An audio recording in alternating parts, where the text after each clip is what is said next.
वैकुंठ में भगवान विष्णु के वक्षस्थल पर किया गया वह अकल्पनीय प्रहार, क्या वह परीक्षा थी या अहंकार की अंतिम सीमा?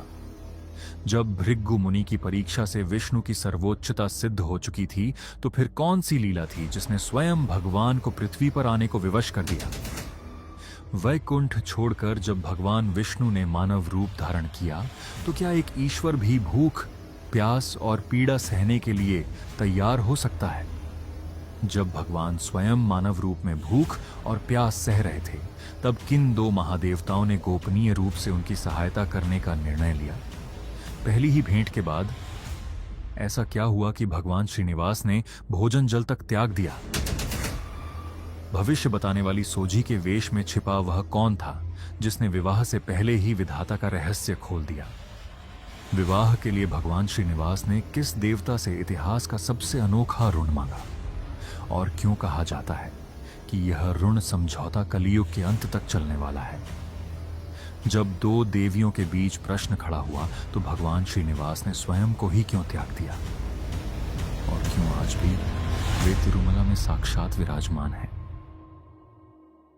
आज इन्हीं सारे सवालों के जवाब जानने की कोशिश करेंगे आज के इस अद्भुत वीडियो। भारत की आध्यात्मिक धरती पर आंध्र प्रदेश की 7 पहाड़ियों पर स्थित तिरुमला वेंकटेश्वर मंदिर का स्थान सबसे अलग और खास माना जाता है।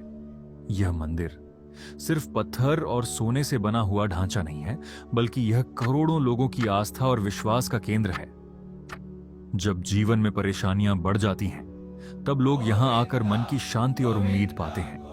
भगवान वेंकटेश्वर को भक्त प्यार से बालाजी, श्रीनिवास, गोविंदा और वेंकट आचलपति कहते हैं। शास्त्रों में उन्हें कलियुग प्रत्यक्ष दैवोम कहा गया है, यानी कलियुग में साक्षात प्रकट होने वाले भगवान। तिरुमला की 7 पहाड़ियां शेषाद्रि, नीलाद्रि, गरुड़ाद्रि, अंजनाद्रि, वृषभाद्रि, नारायणाद्रि और वेंकटाद्रि भगवान विष्णु के नाग आदिशेष के 7 फनों का प्रतीक मानी जाती हैं। मुख्य मंदिर 7वीं पहाड़ी वेंकटाद्रि पर स्थित है, जिसे आनंद निलय यानी आनंद का निवास कहा जाता है। यह शोध रिपोर्ट सिर्फ भगवान वेंकटेश्वर के अवतरण से जुड़ी कथाओं तक सीमित नहीं है, बल्कि यह भी बताती है कि कैसे इतिहास, समाज और प्रशासन के सही प्रबंधन ने इस मंदिर को आज दुनिया का सबसे समृद्ध और सुव्यवस्थित धार्मिक स्थल बना दिया है। भगवान वेंकटेश्वर के पृथ्वी पर अवतरण की कथा की शुरुआत एक महान यज्ञ और ऋषियों के मन में उठे एक गहरे प्रश्न से होती है। इस कथा का विस्तार वेंकटाचल महात्म्य, पद्म पुराण और श्रीमद् भागवत पुराण में मिलता है। एक समय महर्षि कश्यप की अध्यक्षता में अनेक ऋषि मुनि सरस्वती नदी के तट पर एक विशाल यज्ञ कर रहे थे। यह यज्ञ पूरे संसार के कल्याण के लिए आयोजित किया गया था। यज्ञ के दौरान ऋषियों के मन में एक महत्वपूर्ण सवाल उठा। ऋषियों ने विचार किया, त्रिदेवों यानी ब्रह्मा, विष्णु और महेश में से वह कौन है जो तीनों गुणों से परे है? इस यज्ञ का फल किस देवता को अर्पित किया जाना चाहिए जो सबसे अधिक सात्विक हो और भक्तों की प्रार्थनाओं को सबसे जल्दी स्वीकार करता हो? इस कठिन प्रश्न का उत्तर खोजने के लिए सप्तर्षियों ने महर्षि भृगु को चुना। भृगु मुनि अत्यंत विद्वान और ब्रह्मज्ञानी थे, लेकिन उनका स्वभाव थोड़ा क्रोधी भी माना जाता था। कहा जाता है कि उनके पैर के तलवे में एक अतिरिक्त नेत्र था, जिसे उनके ज्ञान के अहंकार का प्रतीक माना जाता है। ऋषियों के आदेश पर भृगु मुनि ने तीनों लोकों में जाकर त्रिदेवों की परीक्षा लेने का निर्णय लिया। सबसे पहले भृगु मुनि पहुंचे सत्यलोक, अपने पिता और सृष्टि के रचयिता भगवान ब्रह्मा के पास। भगवान ब्रह्मा वेदों की चर्चा में लीन थे। भृगु मुनि के आगमन पर ब्रह्मा जी ने न उन्हें प्रणाम किया, न ही कोई स्तुति की। भृगु मुनि कुछ बोले नहीं, पर उनकी आंखों में क्रोध स्पष्ट झलक रहा था। वे समझ गए कि यहां रजोगुण का प्रभाव अभी भी शेष है। इसके बाद भृगु मुनि पहुंचे कैलाश पर्वत, भगवान शिव की परीक्षा लेने। उस समय भगवान शिव देवी पार्वती के साथ एकांत में संवाद कर रहे थे। अचानक वहां विघ्न पड़ा। भगवान शिव का तीसरा नेत्र खुलने को था। स्थिति भयावह हो सकती थी, लेकिन देवी पार्वती उनके चरणों में गिर पड़ी और इस प्रकार एक महापाप टल गया। अंततः भृगु मुनि पहुंचे वैकुंठ धाम, जहां शांति स्वयं श्वास लेती है। वहां न अहंकार था न क्रोध, केवल सात्विक ऊर्जा का विस्तार था। शेषनाग की शैया पर भगवान विष्णु योग निद्रा में विश्राम कर रहे थे और देवी लक्ष्मी प्रेम पूर्वक उनके चरण दबा रही थी। भृगु मुनि के आगमन पर भी भगवान विष्णु ने कोई प्रतिक्रिया नहीं दी, ये उनकी लीला थी। किंतु ब्रह्मा और शिव से मिले अनुभवों ने भृगु मुनि के भीतर पहले ही क्रोध भर दिया था। अब उनका धैर्य समाप्त हो चुका था। अहंकार में आकर भृगु मुनि ने भगवान विष्णु के वक्षस्थल पर लात मार दी, वही वक्षस्थल जहां स्वयं देवी लक्ष्मी का वास है। पूरे ब्रह्मांड का पालन करने वाले भगवान का ऐसा अपमान यह अकल्पनीय था। लेकिन भगवान विष्णु क्रोधित नहीं हुए। वे तुरंत उठे और भृगु मुनि के चरणों में प्रणाम किया। भगवान विष्णु ने कहा, हे महर्षि, मेरे वक्ष कठोर हैं, पर आपके चरण कोमल, कहीं आपको चोट तो नहीं लगी? ये कहते हुए भगवान विष्णु ने भृगु मुनि के चरण सहलाए और उनके अहंकार रूपी नेत्र को बंद कर दिया। क्षण भर में भृगु मुनि का अहंकार नष्ट हो गया। वे नतमस्तक होकर बोले, त्रिदेवों में केवल भगवान विष्णु ही श्रेष्ठ हैं, वही शांति और मोक्ष के दाता हैं। भृगु मुनि की परीक्षा से भगवान विष्णु की श्रेष्ठता सिद्ध हो गई थी, पर उसी क्षण एक नई दैवीय लीला का आरंभ भी हो गया। भगवान विष्णु का वक्षस्थल, जो देवी लक्ष्मी का निजी निवास है, उस पर किया गया प्रहार लक्ष्मी जी को गहराई से आहत कर गया। यह केवल भगवान का नहीं, बल्कि स्वयं देवी लक्ष्मी के सम्मान पर आघात था। दुख और क्रोध से भरकर देवी लक्ष्मी ने कहा, जहां मेरे सम्मान की रक्षा न हो, वहां मैं नहीं रह सकती।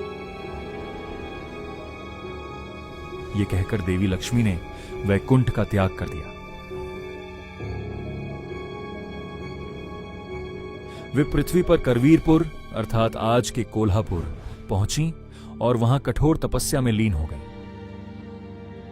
लक्ष्मी के बिना वैकुंठ, जो समृद्धि और सौभाग्य का धाम था, अब सूना और श्रीहीन हो गया। पत्नी के बिना भगवान विष्णु भी अधूरे थे। लक्ष्मी के वियोग ने उन्हें अत्यंत व्याकुल कर दिया। अंततः उन्होंने भी वैकुंठ का त्याग किया और मानव रूप में पृथ्वी पर अवतार लिया। देवी लक्ष्मी की खोज में भगवान विष्णु वनों, नदियों और पर्वतों को पार करते हुए शेषाचलम पहुंचे। तिरुमला की पवित्र पहाड़ियों में उन्होंने एक वल्मीका यानी चींटी की बांबी को अपना आश्रय बनाया और वहां कठोर तप में लीन हो गए, मानव शरीर की पीड़ा सहते हुए। मानव शरीर धारण करने के कारण उन्हें भोजन और जल की आवश्यकता महसूस होने लगी। यह दृश्य देखकर भगवान ब्रह्मा और भगवान शिव का हृदय द्रवित हो उठा। ब्रह्मा और शिव का गोरूप भगवान ब्रह्मा ने एक सुंदर गाय का रूप धारण किया और भगवान शिव उसके बछड़े का, वहीं सूर्यदेव ने एक साधारण ग्वाले का रूप ले लिया। सूर्यदेव उस गाय और बछड़े को लेकर उस समय के चोल देश के राजा के पास पहुंचे, जिनका राज्य वेंकटाचल क्षेत्र तक फैला हुआ था। राजा ने उस अद्भुत और सुंदर गाय को देखा और उसे अपनी रानी के लिए खरीद लिया। यह गाय प्रतिदिन अन्य गायों के साथ वेंकटाचल के वनों में चरने जाया करती थी, लेकिन जंगल में पहुंचते ही वह चुपचाप उस बांबी के पास चली जाती, जहां भगवान श्रीनिवास तपस्या में लीन थे। वहां वह अपने थनों से दूध की धारा प्रवाहित करती, जो सीधे बांबी में गिरता था। इसी दूध से भगवान श्रीनिवास की भूख शांत होती और उनका तप निरंतर चलता रहता। शाम को जब गाय महल वापस लौटती थी तो उसके थनों में दूध नहीं होता था। यह देखकर रानी को संदेह हुआ। जब रोज रोज ऐसा होने लगा तो रानी ने ग्वाले को डांटा और सख्त आदेश दिया कि वह इसका कारण पता लगाए। पता लगाओ कि ये गाय दूध क्यों नहीं दे रही है। ग्वाले का क्रोध और भगवान का हस्तक्षेप। अगले दिन ग्वाला चुपचाप गाय के पीछे पीछे जंगल में गया। वहां उसने अपनी आंखों से देखा कि गाय एक बांबी के ऊपर खड़ी होकर अपना सारा दूध बहा रही है। यह दृश्य देखकर ग्वाला क्रोध से भर गया। उसे लगा कि गाय जानबूझकर दूध बर्बाद कर रही है। क्रोध में आकर उसने अपनी कुल्हाड़ी उठाई और गाय के सिर पर जोरदार वार करने लगा। उसी क्षण भगवान श्रीनिवास बांबी से बाहर निकले। उन्होंने कुल्हाड़ी का वार अपने ऊपर सह लिया। कुल्हाड़ी सीधे उनके सिर पर लगी और श्रीनिवास के सिर से रक्त बहने लगा। यह भयानक दृश्य देखकर ग्वाला भय और आघात से वहीं गिर पड़ा और उसकी मृत्यु हो गई। भगवान श्रीनिवास दर्द से कराह रहे थे, लेकिन गाय सुरक्षित थी। गाय तुरंत दौड़ती हुई चोल राजा के पास पहुंची और अपने हाव भाव से राजा को जंगल तक ले आई। वहां राजा ने देखा कि ग्वाला मृत पड़ा है और भगवान श्रीनिवास घायल अवस्था में है। राजा को देखकर भगवान श्रीनिवास ने कहा, हे राजन, ये अपराध यही तुम्हारे सेवक ने किया है, लेकिन शास्त्र के अनुसार सेवकों के कर्मों के लिए राजा भी उत्तरदायी होता है। धर्म सिखाना राजा का कर्तव्य होता है। तुम्हारे सेवक के कारण मुझे ये चोट लगी है, इसलिए मैं तुम्हें श्राप देता हूं कि तुम एक पिशाच बन जाओगे। यह सुनकर राजा घबरा गया और तुरंत श्रीनिवास के चरणों में गिरकर क्षमा मांगने लगा। राजा की विनम्रता और पश्चाताप को देखकर भगवान श्रीनिवास का हृदय पिघल गया और उन्होंने श्राप से मुक्ति का उपाय बताया। भविष्य में जब मैं आकाश राजा की पुत्री से विवाह करूंगा, तब तुम मुझे एक स्वर्ण मुकुट भेंट करोगे। जैसे ही मैं उस मुकुट को धारण करूंगा, तुम इस श्राप से मुक्त हो जाओगे। श्राप देने के बाद घायल भगवान श्रीनिवास वन में औषधियों की खोज में भटकने लगे। इसी पीड़ा भरे समय में उनकी भेंट वराह स्वामी से हुई, जो भगवान विष्णु के वराह अवतार हैं। मान्यता है कि वराह स्वामी सतयुग में हिरण्याक्ष का वध करने के बाद से ही इन पहाड़ियों पर निवास कर रहे थे। इसी कारण तिरुमला क्षेत्र को आदिवराह क्षेत्र भी कहा जाता है। भगवान श्रीनिवास ने वराह स्वामी से निवास के लिए थोड़ी सी भूमि देने का अनुरोध किया। इस पर वराह स्वामी ने पूछा कि वे अपनी भूमि किसी और को क्यों दें। तब श्रीनिवास ने उन्हें अपनी पूरी कथा सुनाई और यह भी बताया कि वे कलयुग के अंत तक यहीं निवास करेंगे। इसके बदले वराह स्वामी ने एक शर्त रखी। मैं तुम्हें भूमि देता हूं, लेकिन मेरे क्षेत्र में आने वाले भक्त पहले मेरे दर्शन करेंगे। भगवान श्रीनिवास ने विनम्रता से इस शर्त को स्वीकार कर लिया। इसी कारण आज भी तिरुमला की यात्रा तब तक पूर्ण नहीं मानी जाती जब तक भक्त पहले आदिवराह स्वामी के दर्शन नहीं कर लेते। इसके बाद वराह स्वामी ने भगवान श्रीनिवास को पास ही स्थित एक आश्रम में भेजा।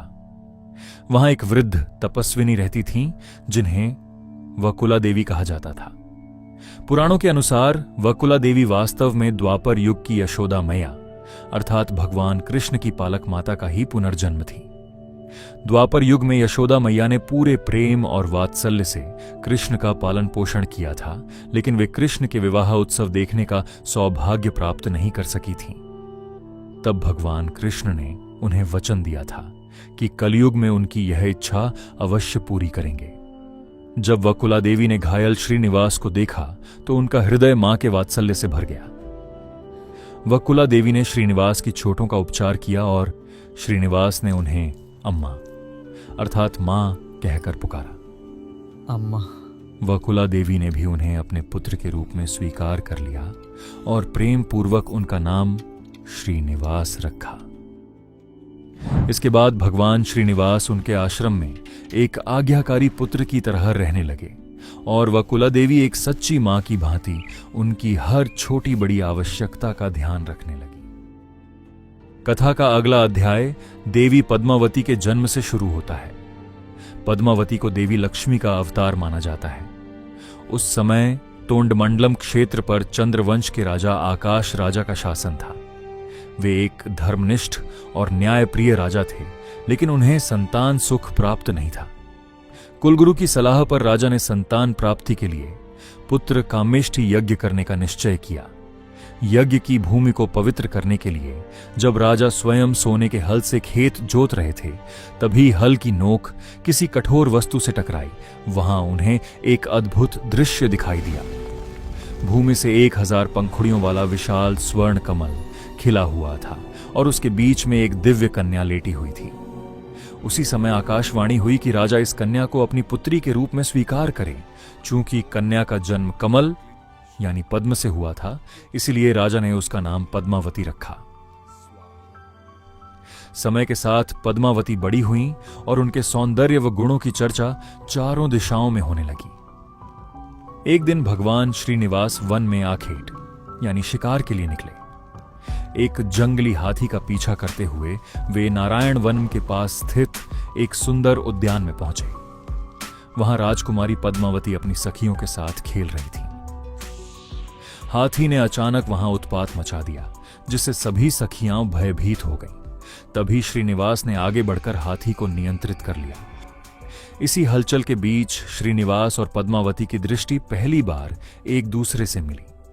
यह कोई साधारण मिलन नहीं था, बल्कि भगवान विष्णु और देवी लक्ष्मी का पुनर्मिलन था। दोनों के मन में एक दूसरे के लिए तुरंत आकर्षण और प्रेम जाग उठा। लेकिन सामाजिक मर्यादाओं के कारण वे कुछ कहे बिना अपने अपने स्थान लौट गए। आश्रम लौटने के बाद भगवान श्रीनिवास लगातार पद्मावती के विचारों में डूबे रहने लगे।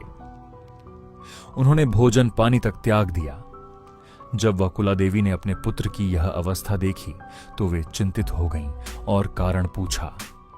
तब श्रीनिवास ने उन्हें आकाश राजा की पुत्री पद्मावती से अपने प्रेम के बारे में बताया और मां से अनुरोध किया कि वे राजा के पास जाकर विवाह का प्रस्ताव रखें। वकुला देवी एक साधारण सन्यासी की मां थी। ऐसे में एक राजा के पास रिश्ता लेकर जाना उन्हें उचित नहीं लग रहा था। लेकिन पुत्र के प्रेम और उसकी व्यथा को देखकर वे विवश हो गईं और नारायण वन के राजमहल की ओर चल पड़ीं। इधर श्रीनिवास को यह चिंता सताने लगी कि कहीं राजा उनका प्रस्ताव अस्वीकार न कर दें। इसी कारण उन्होंने स्वयं एक भविष्यवक्ता, जिसे स्थानीय भाषा में सोझी या कुराठी कहा जाता है, का वेश धारण किया। वे एक स्त्री के रूप में हाथ में छड़ी और भविष्य बताने वाली टोकरी लेकर रानी धरणी देवी, जो पद्मावती की माता थीं, के पास पहुंचे। सोझी के वेश में श्रीनिवास ने रानी से कहा, हे महारानी, आपकी पुत्री पद्मावती स्वयं नारायण की अर्धांगिनी लक्ष्मी का अवतार है। उसका विवाह एक वनवासी युवक से होगा, जो साक्षात भगवान विष्णु हैं। इस प्रस्ताव को अस्वीकार मत कीजिए। स्वयं श्री भगवान विष्णु? हाँ ये तो हमारे लिए सौभाग्य की बात है। जब कुछ समय बाद वकुला देवी आधिकारिक विवाह प्रस्ताव लेकर महल पहुंची, तब तक रानी इस दैवीय संकेत को समझ चुकी थी। साथ ही आश्य बृहस्पति ने भी राजा आकाश को बताया कि यह विवाह विधाता द्वारा पहले से तय किया गया है। यह सुनकर आकाश राजा अत्यंत प्रसन्न हुए और उन्होंने अपनी पुत्री पद्मावती का विवाह श्रीनिवास से करने की सहमति दे दी। विवाह तय हो चुका था, लेकिन अब एक बड़ी समस्या सामने आ गई। भगवान श्रीनिवास ने वैकुंठ और अपना सारा ऐश्वर्य त्याग दिया था। वे अब एक साधारण वनवासी थे, जबकि पद्मावती एक राजकुमारी थीं। राजा आकाश चाहते थे कि उनकी पुत्री का विवाह उनकी प्रतिष्ठा और मर्यादा के अनुसार भव्य और ऐश्वर्यपूर्ण हो। परंपरा के अनुसार विवाह का पूरा खर्च वर पक्ष को उठाना होता है, लेकिन श्रीनिवास के पास उस समय कोई धन नहीं था। यह एक गंभीर धर्म संकट बन गया। इस समस्या का समाधान निकालने के लिए भगवान श्रीनिवास ने देवताओं के कोषाध्यक्ष कुबेर का स्मरण किया। कुबेर तुरंत प्रकट हुए, लेकिन वे धन के मामलों में बहुत नियमों और अनुशासन का पालन करते थे। भगवान श्रीनिवास ने कुबेर से अपने विवाह के लिए स्वर्ण मुद्राओं का ऋण मांगा। कुबेर ने ऋण देना स्वीकार तो कर लिया, लेकिन एक शर्त रखी। यह ऋण लिखित वचन पत्र यानी एक प्रकार के प्रॉमिसरी नोट यानी ब्रह्मा पत्र के रूप में होगा। कुबेर ने भगवान श्रीनिवास को 1,14,00,000 राम मुद्रा स्वर्ण सिक्कों का आरण दिया। यह तय हुआ कि भगवान श्रीनिवास कलयुग के अंत तक केवल इस आरण का ब्याज चुकाएंगे। भगवान श्रीनिवास ने कुबेर को वचन दिया कि कलयुग में जो भी भक्त उनके दर्शन के लिए आएंगे और श्रद्धा से दान करेंगे, वही धन इस आरण के ब्याज को चुकाने में उपयोग किया जाएगा। इसी कारण आज भी भक्त तिरुमला मंदिर की हुंडी यानी दान पेटी में अपार धन, सोना और आभूषण अर्पित करते हैं। कुबेर से प्राप्त धन से विवाह की तैयारियां अत्यंत भव्य तरीके से की गईं। भगवान श्रीनिवास और पद्मावती का विवाह नारायण वनम में संपन्न हुआ। इस दिव्य विवाह में तीनों लोकों से देवता, आर्षि मुनि गंधर्व और किन्नर उपस्थित हुए। विवाह का भोज इतना विशाल था कि स्वयं अग्निदेव ने रसोइये की भूमिका निभाई और भोजन तैयार किया। चोल राजा, जो अब अपने श्राप से मुक्त होने की प्रतीक्षा कर रहा था, और आकाश राजा ने मिलकर श्रीनिवास को एक अत्यंत बहुमूल्य स्वर्ण मुकुट भेंट किया। जैसे ही श्रीनिवास ने वह मुकुट धारण किया, उन्हें अपना दिव्य स्वरूप और पूर्व जन्म की स्मृतियां लौट आईं, और उसी क्षण चोल राजा श्राप से मुक्त हो गया। विवाह के बाद श्रीनिवास और पद्मावती ने निर्णय लिया कि वे राजमहलों में नहीं बल्कि तिरुमला की पवित्र पहाड़ियों पर निवास करेंगे। वकुला देवी भी उनके साथ तिरुमला आकर रहने लगी। वे तीनों अपना जीवन साधारण और आम जीवन की तरह जी रहे थे। लगभग 6 महीनों बाद महर्षि नारद कोल्हापुर पहुंचे, जहां महालक्ष्मी अब भी तपस्या कर रही थीं। नारद जी ने लीला के अंतर्गत लक्ष्मी जी से कहा, माता, आप यहाँ तपस्या कर रही हैं और उधर आपके स्वामी ने पद्मावती नाम की राजकुमारी से विवाह कर लिया है। यह सुनते ही लक्ष्मी जी का क्रोध फिर जाग उठा। वे तुरंत तिरुमला पहुंची और वहां उनका सामना श्रीनिवास और पद्मावती से हुआ। लक्ष्मी जी ने कहा, मैं आपकी नित्य संगिनी हूँ। मेरे रहते आपने दूसरा विवाह कैसे किया? पद्मावती का उत्तर, मैं वेदवती की अवतार हूँ। त्रेता युग में भगवान राम ने मुझसे इस युग में विवाह का वचन दिया था। दोनों देवियों के बीच इस संवाद और तनाव को देखकर भगवान श्रीनिवास अत्यंत व्याकुल हो गए। भक्तवत्सल भगवान जानते थे कि कलयुग का मानव दुखों से घिरा रहेगा और उसे एक ऐसे ईश्वर की आवश्यकता होगी जो सदैव स्थिर, सुलभ और उपस्थित रहे। भगवान श्रीनिवास ने शिला यानी पाषाण मूर्ति का रूप धारण कर लिया। भगवान को इस रूप में देखकर लक्ष्मी और पद्मावती दोनों का क्रोध तुरंत शांत हो गया और वे शोक से भर गईं। उन्हें समझ आ गया कि यह भगवान की ही लीला है, ताकि वे पृथ्वी पर सदैव के लिए स्थापित हो सकें। दोनों देवियों ने भी अपने पति के साथ सदा रहने का निर्णय लिया। देवी लक्ष्मी, श्रीदेवी, भगवान के वक्षस्थल के बाईं ओर विराजमान हो गईं। देवी पद्मावती, भूदेवी, भगवान के वक्षस्थल के दाईं ओर विराजमान हो गईं। आज भी तिरुमला मंदिर के गर्भगृह में स्थित मुख्य मूर्ति के वक्षस्थल पर दोनों देवियों की स्वर्ण प्रतिकृतियां विराजमान हैं, जिन्हें भक्त दर्शन के समय स्पष्ट रूप से देख सकते हैं।